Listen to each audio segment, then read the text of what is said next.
You trying to go to Atlanta? It's a busy time there. No.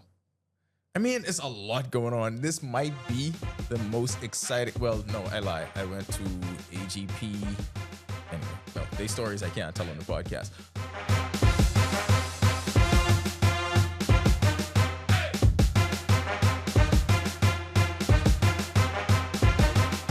Welcome to the Accredited. I don't have to say the rest of the radio intro. Sometimes I get mixed up. Do you ever get mixed up with the pod and the intro? It's because you don't do none of this shit. I don't do the intros. I don't do the phone numbers. I just say my name. So it don't even matter. All right, so we got a lot to get to this week. It's going to be a lot of baseball this week. Of course, some basketball will be in there. John will get to mention VJ as he is contractually obligated to do for the next, I would say the next 6 months at least. Until I get a care package. What you got on over there? I got on the Adidas Chilean jersey, my Adidas hat, you know? Still looking for that care package. 3-stripe life. Yeah, 3 stripes. All right, so today we want to talk All-Stars. We want to talk NBA free agency, and those are going to be the launch pad for some really other important topics we want to get into. But starting right away, we got to start with everything that's been going on around Jazz, because I feel like there were a lot of people resistant to this being a legitimate superstar movement, but he's beaten that back to a point now where you can't deny it, right? 2 all-star selections. Like, this is it. He's legitimately a star, whether you find him polarizing or not. This is what it is, and now you just got to deal with it. Haters gonna hate. That's all I can say. And I remember when you told me you were in Ecuador and you were talking about Jazz, and people in Ecuador were like, Jazz isn't that good, and you had to like chat GPT them and then just be like, this argument's over. Like, Jazz is a great player. Jazz has put up the numbers you have to put up to be considered one of the rising stars. You got to remember, baseball is a weird sport where it's like, when you're 21, you're in the minors still. Yeah. You're 22, you're usually still in the minors. Your prime is like 28 to 32. So it's not like, for instance, with basketball, we could use VJ as the example. Look how quickly he came into play in the podcast. At 19, going on 20, you expect some sort of development. You expect some kind of grace period for younger players coming in. No, the system with baseball is different. By the time you get called up, you're expected to be a contributor ready to go right away. And this is what he was. Yep. So my thing is, a lot of the pushback that he's been getting is just the fact that he doesn't fit into the normalized box of what some people in some demographics want for the game. But the production, undeniable. What is it? The unwritten rules of baseball? Yeah. That's the dumbest thing. And I'm so glad that players like Jazz are going outside the norm of saying this is how it's supposed to be because it's been like this his whole life. Baseball was boring. Let's be real. They had to change so much in baseball with pace of the game, everything. Those changes have worked, by the way. No, it worked. Yeah. What you could wear. You look at the Yankees. The Yankees even saying, facial hair. Hey, we're going to allow facial hair now. Like, back what y'all had in the 60s, 70s, cool. We ain't disrespecting y'all saying X, Y, Z. We don't care. Now is the day and age of social media, showing your flash, having your pizzazz. You got to remember, if social media was around back then, those players would be doing the same thing. Because why? Marketing. Value. They make more money being flashy. So the numbers speak for themselves, right? And like we said, this is his second All-Star selection. And even if you argued the one when he was in Miami with the Marlins, yeah, flying under the radar, no one's paying attention to what's going on in Miami. Cool. That was his first All-Star selection. Now he does it on the biggest stage in baseball. Now he does it as a Yankee. And he did it in a season where he got hurt and had to fight back and have an incredible June. I knew when he had that kind of month, he was going to have to be in the conversation. He started off hot. Remember the whole torpedo bat thing? Mm-hmm. The average wasn't great, but the power numbers were there. Then he gets hurt, is out for a month, and when he comes back, legitimately one of the best hitters in baseball. And that's not even something I always say. We can be a homer, but that don't mean we wrong. Was one of the best hitters in baseball, so you had to put him in the conversation. Now, what are they gonna say? Like, that's where I am with this. You can't say anything with Jazz because it's always, and it sucks to say, he gets hurt every year, right? He needs some UPT. Yeah. He needs that specialized training that you get from Ronaldo, Dorsett, and Kale. Yeah. Bucks, Give him a call if you need some training. That's important. And if you need a nutritionist, I know a good one too. Holler Chef Kevin Pratt. We work as a unit. See that? Teamwork makes the dream work. But no, it's just like Jazz has always been hurt. So he's never been able to put together an entire season of what he can do. And the thoughts of that is saying if Jazz could, if it's like one of those video games where you could put injuries off in real life. Yes. Right? Jazz, I feel, would be putting up some crazy, crazy numbers. A 30-30 season for sure. To get him into MVP. He won't win MVP, but he will get votes in the MVP. If he was able to have a full, healthy season, yeah. Because this is, when you look at it, this is his first full season as a Yankee. He got traded near mid-season last year. So in his first full season as a Yankee, already an all-star. And the thing about him, we know what the things that we love are things that some people in the baseball establishment did not like. There was the whole thing about his relationship with Miguel Rojas and in the Marlins clubhouse, which we actually never talked about that, but I feel like Jazz was completely right with the stuff that he was saying, and it was things that I saw in the clubhouse that was happening. It was like, throw away his shoes, do this, do that. It's like, no, I'm grown. I'm gonna fight. I remember going to a game and I walked in the Marlins clubhouse, and you could clearly see which one was. I saw which one was Jazz's locker before the names were at the top. It was the one that was full of clothes. And you could just see, so it was me and several members of the media, and you had some of the Marlins walking around, and they had this look on their face like, are you coming over to interview me or whatever? Nobody wanted to talk to any of them. Everyone was just waiting on Jazz. And I remember that look on Miguel Rojas' face, and I was like, yeah, this dude is a hater. And I was right. Like, I felt it in that moment, and I was right. And everything that happened after that proved all of that to be right. I don't get, like, people, why you hate so much. Like, Rojas making good money. You should just be content that he's making that type of money. You know what it was, though? And here's the thing. So you talked earlier about the unwritten rules. There are so many people that stick to that, and they live by that, and they abide by that, and that means so much to them. But here you have a dude from the Bahamas that comes in with the irrational confidence you need to make it from playing at Freedom Farm to Major League Baseball. So he already has that. The Marlins are not in the playoffs, but Jazz is on MLB Network as a playoff contributor. Mm-hmm. Jazz is on the cover of MLB The Show, when there were a lot of people saying, well, he's not a great enough player. He doesn't deserve it. You think that's just based on the merit of numbers, or the fact that there are people that know about marketing that think this person is on the track for superstardom? So it's a holistic thing. Yeah, you got to be good on the field, but being a superstar is so much more than that. This is a business. They got to sell you. Let me ask you something. You think the Marlins was mad that he was on the cover? Of course not. Tell me someone who plays for the Marlins now. Sandy. Exactly. Nick, give me another one. Oh, shoot. That's Conine. Exactly. How many people do you think know Jeff Conine's kid? Yeah, I don't know. What's his name? Jake Conine? Griffin Conine. But yeah. that's the point. He was the only noteworthy person that you would know from that organization. The only national star. Yeah. I can't even name a pitcher.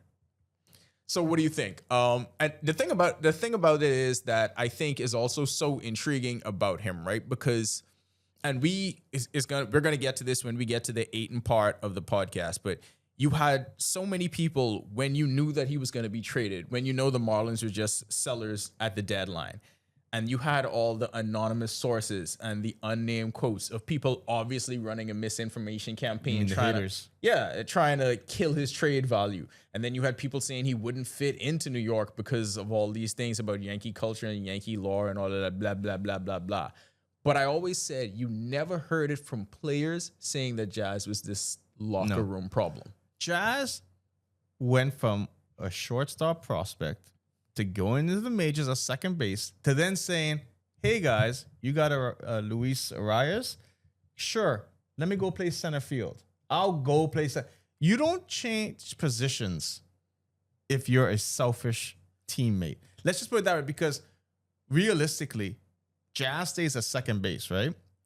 Jazz then all of a sudden could have a great season, and now he's in the second base market of, how much money can I get? Arbitration is going to be more. Jazz lost money going to center field because now those teams are like, we don't have to pay you based on what the value of the second base all-star is making. We only have to pay you what a utility player gets paid.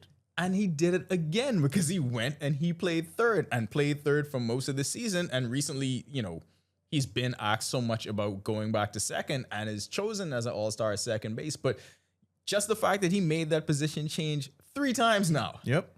What is a better indication of somebody being a more selfless team first player than that? Because I don't get it, because Jazz just wants to win. And he just wants to win. Jazz wants to be able to have a World Series. Losing shitty, but he wants to bring the trophy to the Bahamas, take it to Bonds, and have a good time. Let me tell you something. So Privilege pool, about to have the World Series trophy if Jazz wins that right there. I mean, to be fair, we could do that without the trophy but imagine having the trophy there. Imagine having the trophy, right? But a lot of similarities between his story and the Ayton story too. Because this is another thing, like playing. We usually talk about this with basketball. We said it about Buddy in the pod with him getting to the playoffs with the Warriors, and now the difference with Ayton playing in Phoenix now in LA as opposed to Portland. Playing for the Marlins in relative baseball obscurity, and then going from that to New York. And then remember the start he had in New York, and people wondering, why are y'all letting this dude come in here with this green belt and these green batting gloves? Yeah, but all of that is quieted down so much when the production happens. And now you could barely find somebody in New York to say a negative thing about him. But that's the crazy thing. If you go to New York, and this is when you were in Miami and you ask who's a baseball player, of course they're going to say Jazz. Yeah. Because Jazz was the face. They did that on the Le Batard show where they tried to ask people and they were still naming Jazz. He was in New York, by the way. So he was exactly in New York. You think you go anywhere in New York without people knowing who Jazz is? Absolutely not. Not right now. That's the thing. It goes to show just the type of, I guess, aura that the player has. Thank you for that segue. Because of that and all of the stuff that we mentioned earlier, how important is he and players like him for baseball? Because you said, the most important, because they make baseball fun. You got to remember, baseball is competing with American football. They're competing with basketball. After that, soccer as a kid. No, but at this point, I think with younger people, with the younger generation, I think baseball and soccer was going in two different directions. So they had to change things. But like I said, now young kids are looking at it saying, no, I could be like Jazz. I could be the spotlight. I could be the face. Because remember, what's the biggest complaint that football players have? I wear a helmet, so people really don't know how I look and who I am unless you're like a superstar. Quarterback. Outside of a quarterback is tough. Yeah. So Jazz is making the game fun. He's making the game fun to watch. And those kids are going to gravitate towards baseball. They're going to be like, oh, I want to be like Jazz. And the thing is with Jazz is he is great with the kids. I was just about to say, this is how I knew it was going to be a thing. I ain't never seen that much white kids wear a bunch of chains and portray themselves as a young black baseball player. I'd never seen that before. That, to me, that was like, all right, this is a thing. But that's one thing. What I can always say about like Bahamian athletes in general, they really enjoy being around people.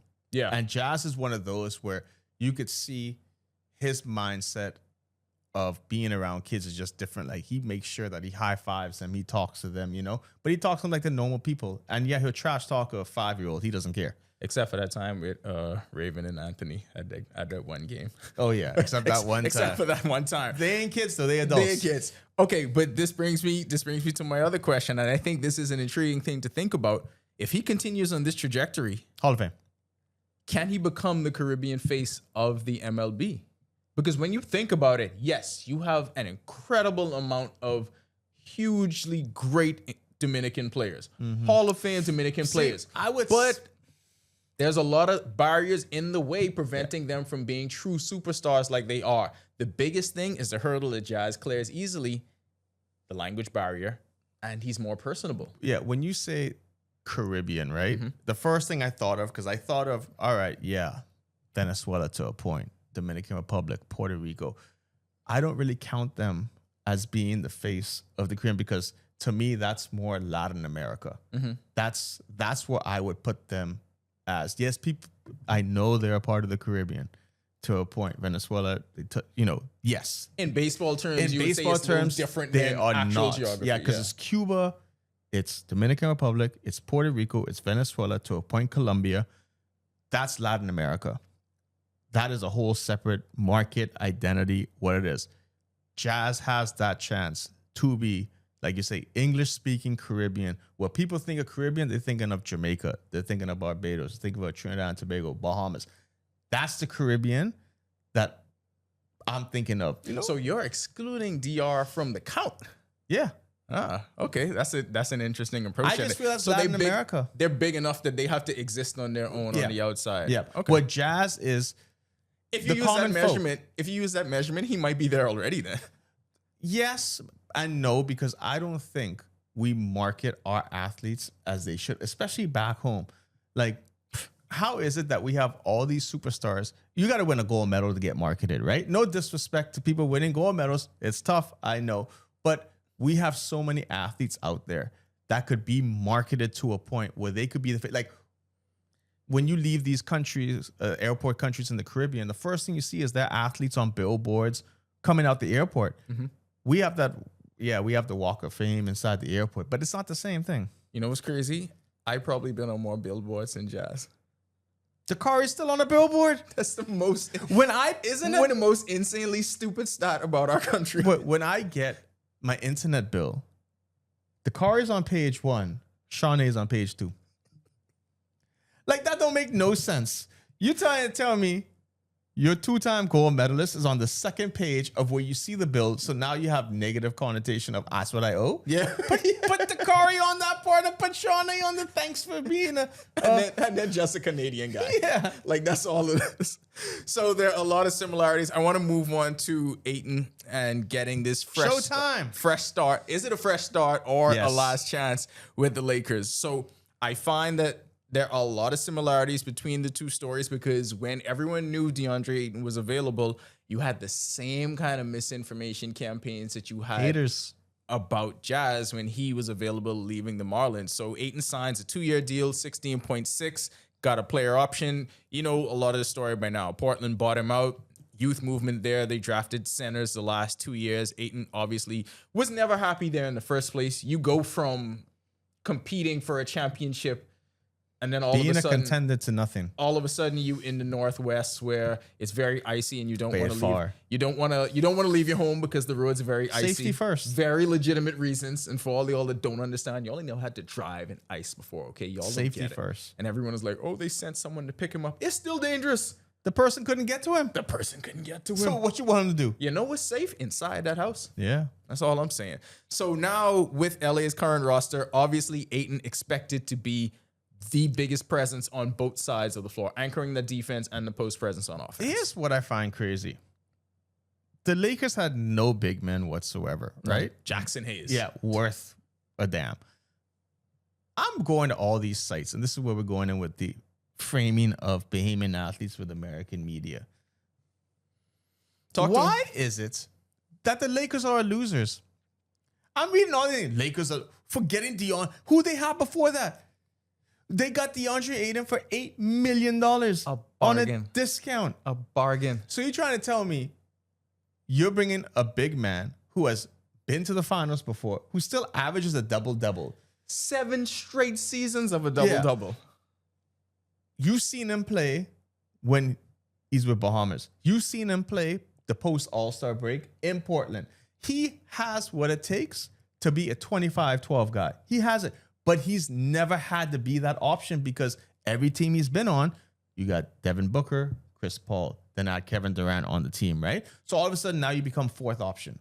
You know the last time DA was at least the 2nd option? His first 2 years in Phoenix. That's it. After that, he's never been that high. And you don't think Luka's going to be... Luka is probably one of the most happiest people of getting DeAndre. Absolutely. Look how great a shape he's in now. Oh, he's in good shape. And then LeBron just got to be happy too because now you have a legitimate big man. Like, we spoke about this on the radio show. The most interesting thing that's going to come out of this is to see when Luka and Braun are on the bench, right? You still have a legitimate offensive threat to get you points. He could be a number 1 option and score. He could be the guy, the anchor on defense. Like, he will play defense. Like, I don't understand what this mindset is. Oh, he's not going to play defense.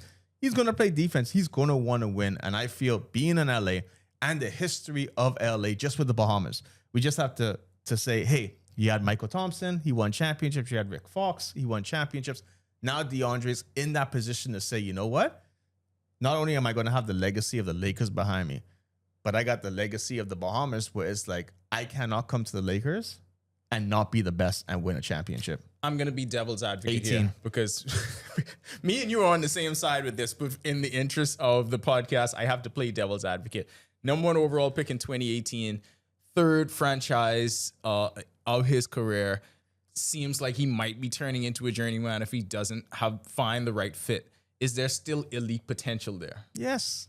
And you've seen the elite potential. I know. I just need you to portray it to the people. Look, it isn't devil advocate. We're going back to the U.S. framing of Bahamian athletes, right? The U.S. media. Are you going to put Kevin Durant as scapegoat? Devin Booker? Chris Paul? No. DeAndre was the easiest target for them to be like, oh, DeAndre's the problem. Hey, guys, what's happening in Phoenix? It's a dumpster fire. Tell me what is happening in Phoenix. That shit is terrible. So you're trying to tell me DeAndre was the problem. DeAndre was this. DeAndre was that. So if you removed the problem, why wasn't it fixed? And it got worse. It got worse.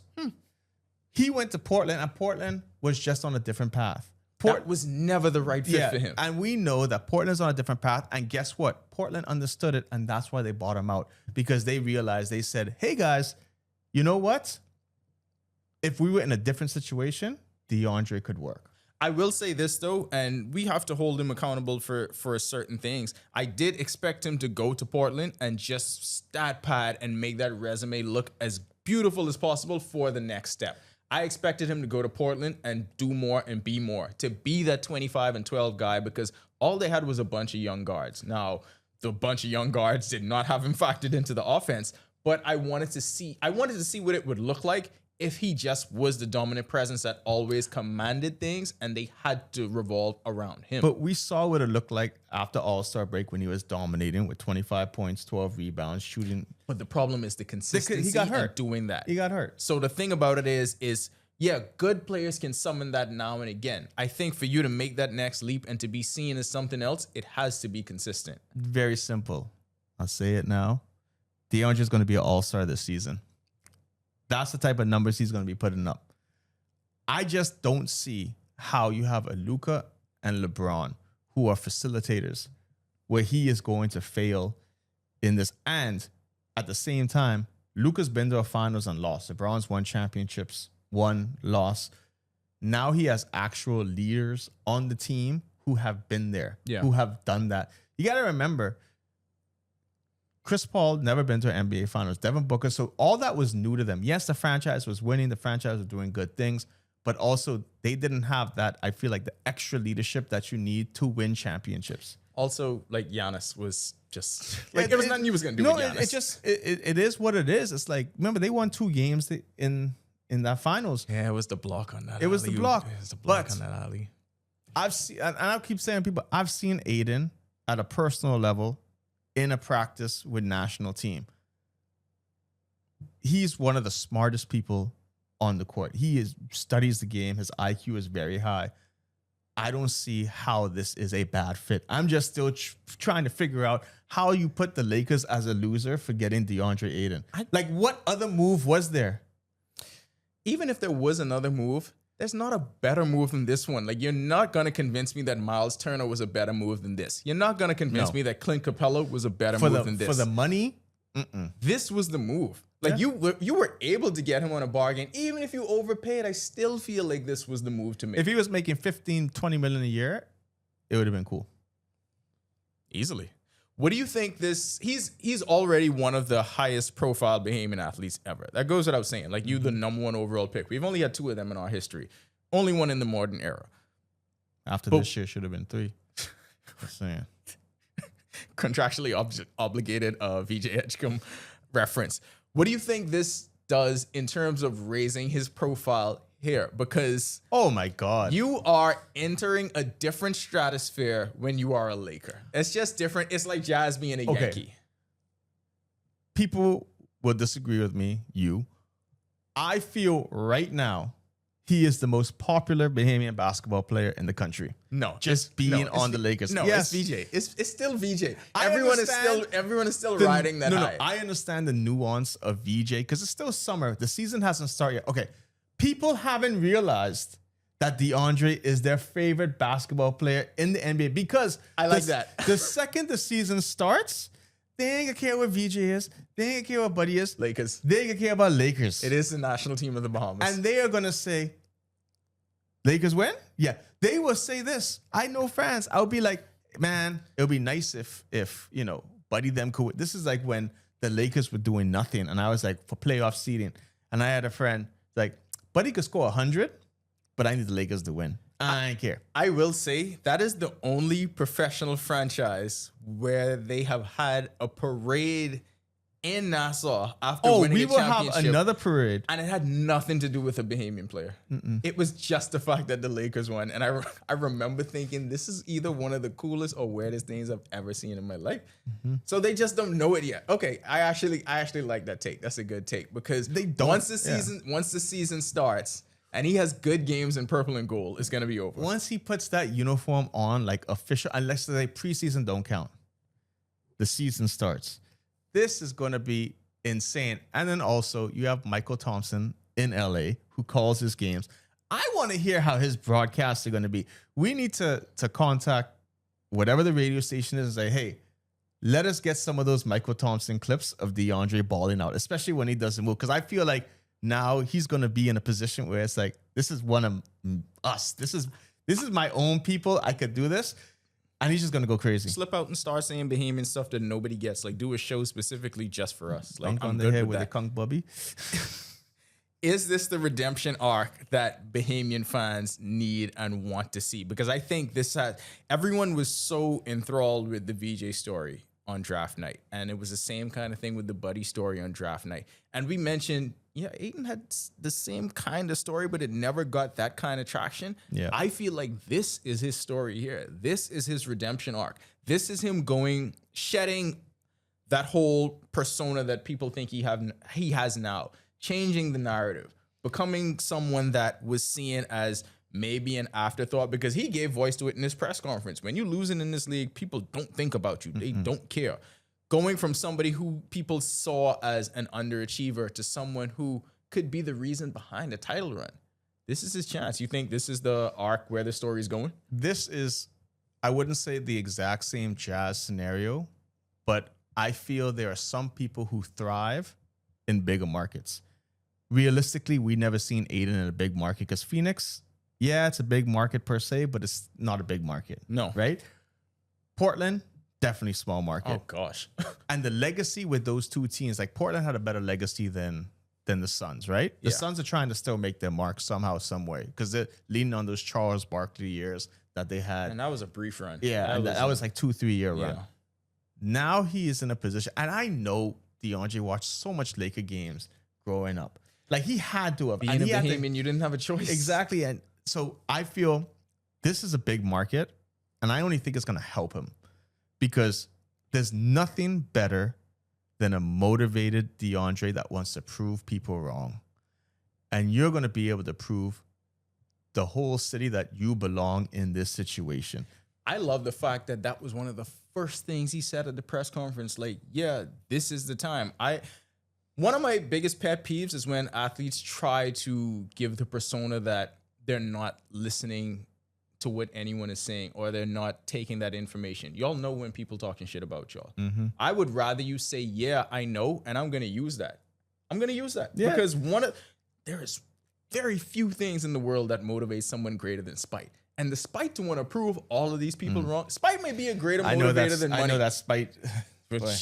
You have done some amazing things. Amazing work on spite. Based solely on spite. So imagine what he can do here. Like, because you're already rich regardless. Like, the money's going to be there. But he's in a big market now, so all of a sudden, more money is going to come. That's why he's able. I don't know anything about the negotiations or anything, but you're in LA. You could take a smaller deal because more sponsors are going to come in. And if he does what he has to do, that's more money coming in. So at the end of the day, it's just like, okay, I took less money, but guess what? Off the court, I'm making more now.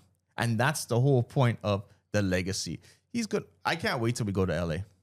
oh, we going. Like, that's a definite. You don't even have to think But about see, that. I don't even want to go to LA to cover the game. Oh, I want to go to LA and be a fan. At least one game. Oh. Because I want, well, this is what I need. I didn't know where the sentence was going when you said, I don't want to go to LA to go to the game. I want to go to LA to. I was thinking, what are we going to LA to do? Have fun. Watch a basketball game. Enjoy. Look, maybe. Yeah. Let's put it this way. When Michael Thompson comes down here for the Jeff Rogers camp, right? We're going to have to talk and say, hey, we got to link up. I know if we shooting at the same basket as Michael Thompson. I mean, you just say whatever. All right. What do we do? What do we have to lose? I just want to hear his radio calls. That's what I want to hear. Maybe we shooting at the same basket as Mikey. But so I want to talk about how Bahamian athletes are portrayed and viewed through the media, right? Because they love the rags to riches story. Boy, they love that. They love that. Like that's an easy sell. That gets to tug at people's heartstrings. But at the same time, I think there becomes a disconnect once they're in these leagues for a while. And I think I kind of get more upset at our fan base when they jump through all these hoops trying to portray objectivity, right? And because we're homers. What objectivity do you need? That's my question. Like, why do we always feel the need that we got to be the bigger people and we got to be objective? No, I feel like I could just 100% just be on their side all the time. And I don't have a problem with that, like, at all. End of story. Like I say, I remember and I've said it before, in Sacramento, Buddy pulls a reporter to the side and says, are you like a fan of the team? Do you want to support the team? Or are you just trying to get clicks? Right? Because he's like, the stuff you're saying is only going to get clicks. And if you want to keep getting stuff from us, you're not going to get it if everything you come is negative. Everything that comes out of your stories are negative. It's just like, bro, that's not just how it works. Bro, you think I can write a negative story? Let me tell you something about our platform. We don't care about none of the gotcha shit. We don't care about, because there's enough American media that's gonna do that. They are not gonna be on their side. Like that is not gonna happen. When this shit hits the fan with any of them, the American media ain't gonna be on their side. The American media is not gonna tell things from their perspective. You know why? They are not one of them. No. So I just don't feel the need for us to ever have to do that. I will blatantly tell you, yeah, we're going to be on their side. Yeah, we are going to cover it from this angle. And because we are still one of them. They are one of us. We have come from the same culture and we want the same success that they're having. Like, we're not going to go and say, see, this is the problem with the US media. They have so many athletes that come out that to them, it's not a big deal. Right. Where for us, we have one. These people mean everything. They are the sport. That's just how it is. Look at what it was. How much national pride was there when Eric said, I'm playing for Bahamas. When DeAndre then said, let's go. And Buddy was right there. Then you throw a VJ in. How much pride was there for that entire week at Olympic qualifiers? Nothing has brought us together as a country like Olympic qualifying basketball. Just imagine if they made the Olympics. One of the most shared pieces of content we ever had was them celebrating in the locker room with that junk canoe. Yep. Like that was it. And that brought everything out. So I just don't understand the whole, we have to feign objectivity. I mean, you can't. Listen, if that's your bag and you want to do that, that's cool. I ain't doing that because I don't feel like we need to do that. I feel like there's enough people. We don't have to do the same thing that everyone else is out there doing. So when people do the thing, when they keep piling on Ayton about all the negative stuff, yeah, we are going to say, were y'all not witnessing that he's the driving force behind Bahamas basketball? And you know what it is? The NBA stuff don't mean as much to us as Bahamas basketball does. So we are always going to view him through that prism first. And exactly, the prism's always going to be, hey, NBA, we want to cover DeAndre because he is Bahamian. That's the first and foremost thing. Bahamian basketball player, NBA, yes, we want to cover him. And our angle of stories is never going to be, so how is the game? Because you could get that from anywhere. You want to be able to just, get different type of things asked. Like one of my favorite questions was when I asked Buddy, who is he pulling for in junk canoe? Yeah. And he's like, that's a Nassau thing. I'm not getting into that business. Big question, though. Big question. Great response. Because he's a smart man. Very diplomatic. He liked Nassau plenty. He's an ambassador. Well, he was before. Now he's an ambassador. But see, he knew what path he was going on. Yeah, and I don't know, man. I just see a lot of people, and really with the Ayton and to some degree with the Jazz stuff, I felt like there was always some sort of that pushback. back home. And I'm like, What's the pushback? It's only 400,000 of us. Like, it's okay if all of us just rally behind them. That's cool. Because you know what? Any one of these players that make it to the league, wherever they playing, I bet you their hometowns are behind them 100%. Because you could just equate the Bahamas just to someone's hometown. That's what it is. With that, like Bimini. So why are we having issues with this? Anyway, we had to get to Jazz and Ayton first before we move on, because Jazz is not going to be the only Bahamian at the Midsummer Classic in Atlanta. You got the one who's on the way, the one that's promised. Second appearance in the All-Star Futures game for Sebastian Walcott. And before you go, I need people to understand how important this is. To get selected to the Futures game once is a big deal. To have it happen twice, major next year. That's basically Major League Baseball telling you, hey, this is one of them ones. Like, maybe not even in the future, but right now. And here's the thing. Before we even get to the All-Star game, one of my favorite tweets was when someone said, Jazz scared that Sebastian is XYZ, right? And what was Jazz's response? Jazz's response was, no, that's little bro. I want him to be better than me. Like, this is our superstar baseball player, right? Jazz Chisholm saying, I want them to be better than me. That's like, buddy, I want VJ to be better than me. We don't even have that mindset, like you say, as a people, because it's like, what are you mad about? Our top athletes want our athletes to be better than what they ever were. Because we are too small to think otherwise, right? Do you think Jazz wants to be the only one? Why would he want to be the only one? If you do something great, that's awesome. And of course, it feels amazing for you, the people around you, but it's a different level of national pride that you have when you see someone else from the same place that you're from doing that same kind of thing. But that's what it is. It even goes to covering these games, going as the reporter, but quote unquote, because that only lasts when the camera's in the hand. But when Buddy, DA, even Eric sees us at these games covering, they're just like, all right, cool. Like, one of us. I could talk to them. I don't have to worry about what I say getting leaked or doing it. Not that they say anything serious, but you know what I mean? It's just like they could be themselves. Not on the record. No, but they could just be themselves. Like, Buddy is the type of person, and VJ said it in an interview, you could talk bad to him. You could talk that shit to him. Yeah. I mean, because that's important. You dish it, you give it. And it's just cool. It's not like anything you say to Buddy is gonna hurt his feelings to that point. Like, you're not being disrespectful. You're just being a homeboy. And I want to go back to the Jazz comments on Sebas and that kind of dynamic, because where baseball is, the baseball community here is small. The baseball community here roots for each other. The ones at that level. I'm not talking about the youth level where you have all of that dumb shit going on. I'm talking about like the point where people are fighting and heading towards the pro ranks. It is not cutthroat here. It's cutthroat when they leave here. So yes, they are always going to be rooting for each other because there's more. You want to flood the pipeline. You don't want it, because when you're in those locker rooms and people have the conversations, the Dominicans will always have each other's back. Yep. What music do you think they're playing in there? Puerto Ricans will always have each other's back. You think the Bahamian players don't want to have that same kind of dynamic? Yeah, I could guarantee you, if we got to a point where we have, let's just say, 6 Major League Baseball players, right? And Jazz has been adamant saying in the next 10 years, there'll be 5 Bahamians in the MLB. Granted, there'll probably be 5 different teams.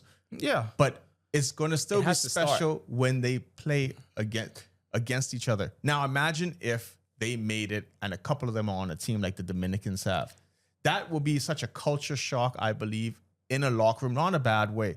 But then people will start saying, the Bahamas is fun. Like I said, if you say the Junkanoo video that was shared was the most viewed, a lot of the comments were in Spanish with Dominican Republic, Puerto Rico, and one that caught my eye was saying, they're just like us. Yeah.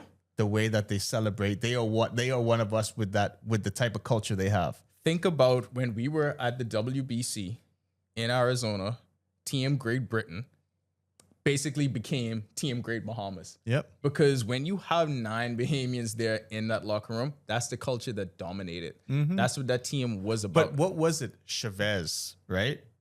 Young. He was big. Deshaun with his teacup celebration. Like, a lot of the stuff that you saw was because the Bahamian players use their swag, Yeah. use their influence, because no one drinking tea and crumpets like that. You gotta make it swaggy, and Deshaun's just like, let's go.